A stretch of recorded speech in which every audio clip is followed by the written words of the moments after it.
तो गाइस देख सकते हो आप लोग মানে আপনারা তো গাইস আজকে চলে এসেছি আমরা মেলা দেখতে। দেখতেই পাচ্ছ অসাধারণ লুক লাগছে মেলাটা। আপনাদেরকে কেমন লাগছে অবশ্যই একটু কমেন্ট করে জানিও। তো দেখতেই পাচ্ছ জাস্ট ওয়াও।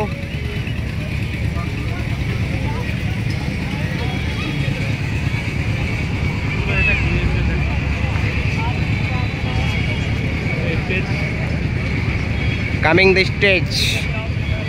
তো গাইস চলুন তোমাদেরকে ঠাকুরটাও একটু দেখে নিয়ে আসি।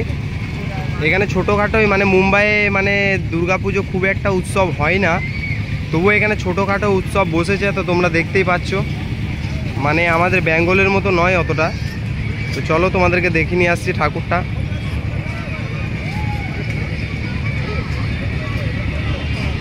তো দেখতেই পাচ্ছ যাচ্ছি এখন। এই দেখতে পাচ্ছ প্যান্ডেল, এটা হচ্ছে প্যান্ডেল।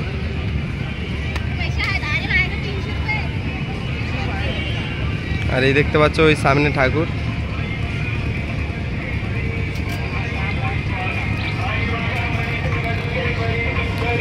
দেখে নাও,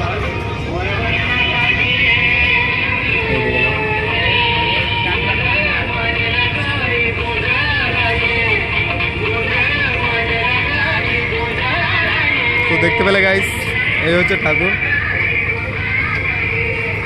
আর মেলাটা কেমন লাগলো অবশ্যই একটু কমেন্ট করে জানিও। তো গাইস চলো আগে দিকে যাওয়া যাক।